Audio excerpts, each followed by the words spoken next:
প্রিয় শিক্ষার্থীবৃন্দ, আসসালামু আলাইকুম।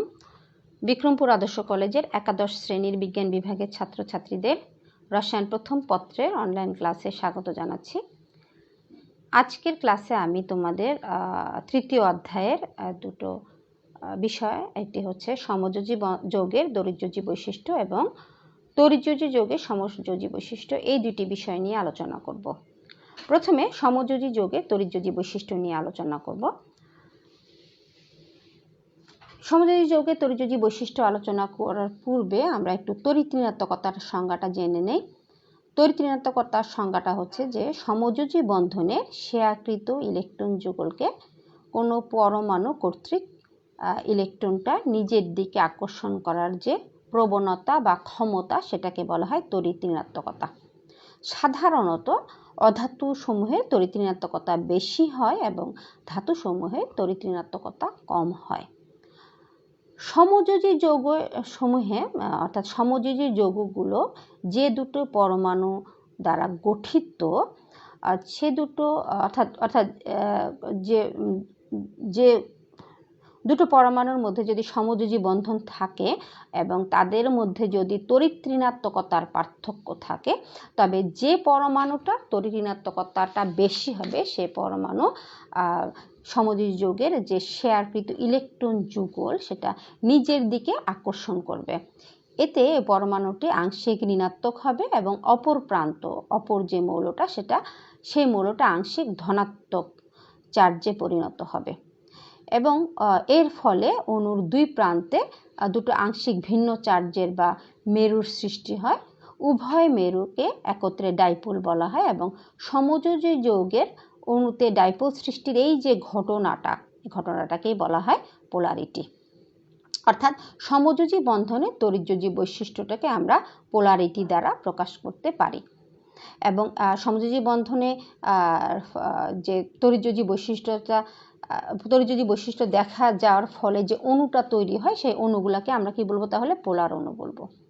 যেমন লিখেছি সংজ্ঞাটা আমি লিখেছি, দেখো যে সকল মৌল দিয়ে সমযোজী বন্ধন গঠিত হয় তাদের মধ্যে যদি তড়িৎ ঋণাত্মকতার পার্থক্য বেশি হয়, তবে যে পরমাণুর তড়িৎ ঋণাত্মকতা বেশি হবে সেটি আংশিক ঋণাত্মক এবং অপর প্রান্ত আংশিক ধনাত্মক হয়।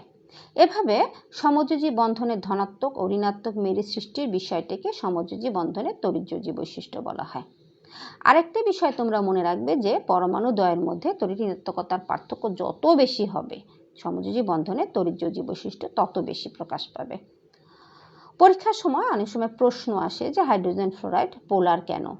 যখন এই ধরনের কোশ্চেন আসবে তখন তোমরা লিখবে যে হাইড্রোজেন তড়িৎ ঋণাত্মকতার মান হচ্ছে, হাইড্রোজেন ফ্লোরাইড যৌগে হাইড্রোজেন তড়িৎ ঋণাত্মকতার মান হচ্ছে 2.1 এবং ফ্লোরিন পরমাণু তড়িৎ ঋণাত্মকতার মান হচ্ছে 4। ফলে এদের মধ্যে ইলেকট্রোনেগেটিভিটির পার্থক্য থাকার কারণে দেখা যাচ্ছে যে ফ্লোরিন পরমাণু আংশিক ঋণাত্মক এবং হাইড্রোজেন পরমাণু আংশিক ধনাত্মক চার্জে চার্জিত হয়। অর্থাৎ হাইড্রোজেন ফ্লোরাইডটা একটি পোলার অণুতে পরিণত হয়। আর এই কারণে হাইড্রোজেন ফ্লোরাইডকে বলা হয় যে পোলার অণু। আবার অনেক সময় এই ধরনের কোশ্চেন আসে, যেমন ধরো হাইড্রোজেন ক্লোরাইড অপেক্ষা বেশি পোলার কেন? তখন আমরা যখন এই ধরনের কোশ্চেন আমাদের আসবে তখন আমরা কি লিখব যে তাদের মধ্যে আমি বলেছি তোমাদেরকে আগে যে এদের মধ্যে তড়িৎ ঋণাত্মকতার পার্থক্য যত বেশি হবে তাদের কিন্তু তড়িৎযোজী বৈশিষ্ট্য তত বেশি প্রকাশ পাবে এবং তড়িৎ ঋণাত্মকতার পার্থক্য যত বেশি হবে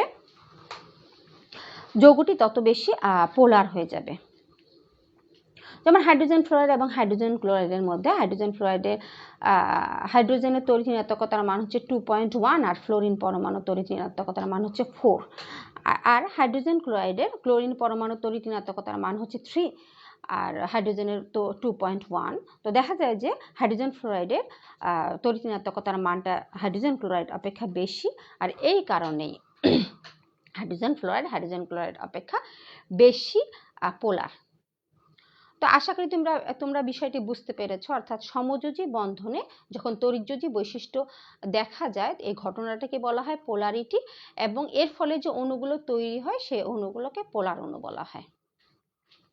এরপরে বিষয়টি হচ্ছে যে সমযোজী বন্ধন, তড়িৎযোজী বন্ধনের সমযোজী বৈশিষ্ট্য।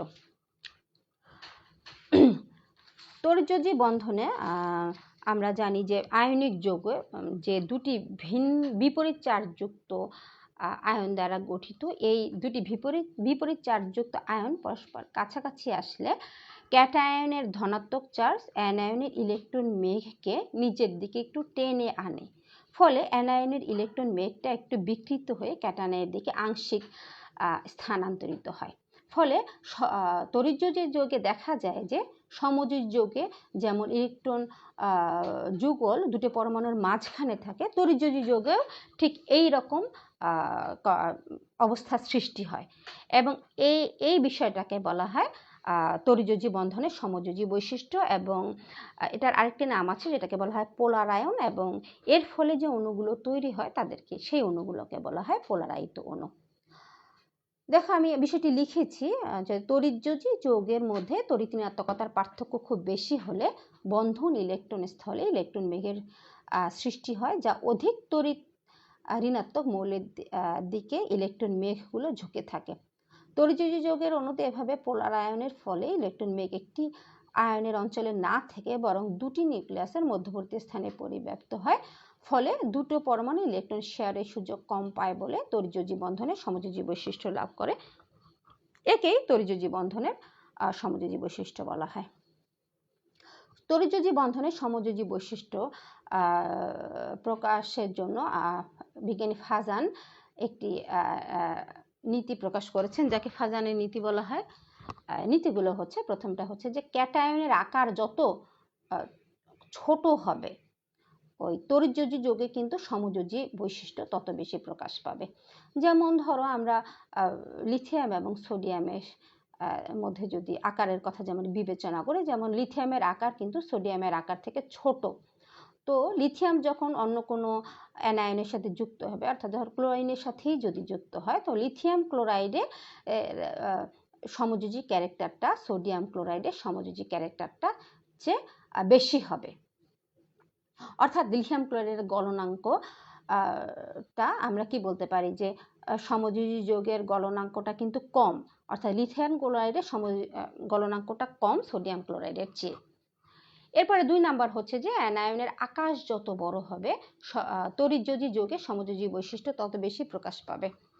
যেমন আয়োডিন এবং ব্রোমিনের কথা যদি আমরা বিবেচনা করি, যেমন আয়োডিনের আকার ব্রোমিনের থেকে বড়, ফলে সোডিয়াম আয়োডাইডের সমযোজী বৈশিষ্ট্যটা সোডিয়াম ব্রোমাইডের সমযোজী বৈশিষ্ট্যটা অপেক্ষা বেশি হবে।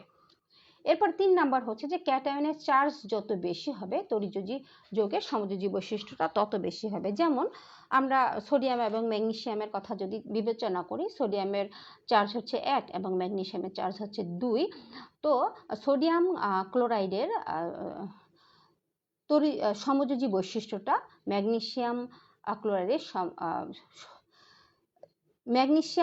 ক্যাটায়নের চার্জ যেহেতু ম্যাগনেসিয়ামের চার্জ যেহেতু বেশি, এই কারণে ম্যাগনেসিয়াম ক্লোরাইডের সমযোজী বৈশিষ্ট্যটা সোডিয়াম ক্লোরাইডের সমযোজী বৈশিষ্ট্যটা অপেক্ষা কম। যেমন ম্যাগনেসিয়াম ক্লোরাইডের গলনাঙ্কটা কম, সোডিয়াম ক্লোরাইডের গলনাঙ্ক বেশি।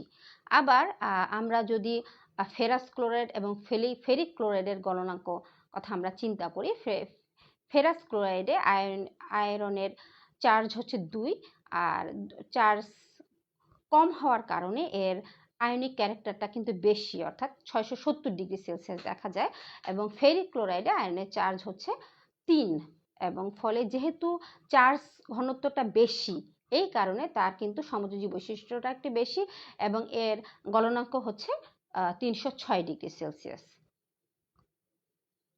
এরপর 4 নাম্বার হচ্ছে যে আয়নের চার্জ যত বেশি হবে তড়িৎযোজী যৌগের সমযোজী বৈশিষ্ট্যও তত বেশি হবে। যেমন সোডিয়াম ফ্লোরাইডের সমযোজী বৈশিষ্ট্যটা বেশি সোডিয়াম অক্সাইড অপেক্ষা। 5 নাম্বার হচ্ছে ডি এবং এফ অরবিটালে ইলেকট্রন মেঘ যত বেশি হবে তবে এর পোলারের মাত্রা তত অধিক হয় এবং তড়িৎযোজী বন্ধনের সমযোজী বৈশিষ্ট্য তত বেশি বৃদ্ধি পায়। আশা করি তোমরা তড়িৎযোজী যৌগের সমযোজী বৈশিষ্ট্যটা বুঝতে পেরেছ। তো প্রথম বিষয়টি ছিল যে সমযোজী বন্ধনের তড়িৎযোজী বৈশিষ্ট্য, যেটাকে আমরা পোলারিটি দ্বারা প্রকাশ করেছিলাম, এবং দ্বিতীয় যে বৈশিষ্ট্যটা ছিল সেটা হচ্ছে তড়িৎযোজী বন্ধনের সমযোজী বৈশিষ্ট্য, যে বিষয়টাকে আমরা পোলার আয়ন দ্বারা প্রকাশ করেছিলাম। তো তোমরা কিন্তু দুটো বিষয়কে আবার গুলিয়ে ফেলবে না। পরীক্ষার সময় অনেক সময় পোলারিটি এবং পোলার আয়নের মধ্যে পার্থক্য আসে। যদি পার্থক্য আসে তাহলে তোমরা লিখবে যে দুটো পরমাণুর মধ্যে তড়িৎ-ঋণাত্মকতার যখন পার্থক্য থাকে, তখন যে পরমাণুটির তড়িৎ-ঋণাত্মকতা বেশি হয় সে পরমাণুটি আংশিক ঋণাত্মক এবং অপর পরমাণুটি আংশিক ধনাত্মক হয়, এবং এভাবে অণুটির যে ডাইপোল সৃষ্টি হয়, এবং এই যে বিষয়টাকে বলা হয় পোলারিটি। আর পোলার আয়ন হচ্ছে যে কোনো আয়নিক যৌগে ক্যাটায়ন আকর্ষণে তার অ্যানায়নিক ইলেকট্রন মেঘের বিকৃতিকে পোলার আয়ন বলা হয়। আর 2 নাম্বার যদি বলে যে পোলারিটির ফলে যে অণুগুলো আমরা পাই, তার সেই অণুগুলোকে কিছুক্ষণ আগেই আমরা জানলাম কি পোলার অণু বলা হয়। আর পোলারায়নের ফলে যে অণুগুলো তৈরি হয় সেগুলোকে কিন্তু পোলারাইত অণু বলা হয়। আর পোলারিটি কিন্তু বিষয়টা আমরা কিন্তু আরেকটু বলতে পারি যে পোলারিটিটা হচ্ছে সমযোজী বন্ধনের আয়নিক বৈশিষ্ট্য, আর পোলারায়ন বিষয়টা কি, যে আয়নিক যৌগের সমযোজী বৈশিষ্ট্য। তো কি খুব সহজ না বিষয়টা? দেখো অনেক প্রশ্ন কিন্তু অনেক সহজ হয় পরীক্ষার সময়, তো বিষয়টা একটু ভালো করে বুঝতে হয়। তো তোমরা কাজ করবে যে হাজারি স্যারের যে বইটাকে তোমরা একটু ভালো করে বাসায় রিডিং করবে। আর কোনো প্রবলেম হলে তো আমাকে ফোন করবে। আজকের মতো আমি তোমাদের সবাইকে ধন্যবাদ জানিয়ে আজকের ক্লাসটা শেষ করছি। আল্লাহ হাফেজ।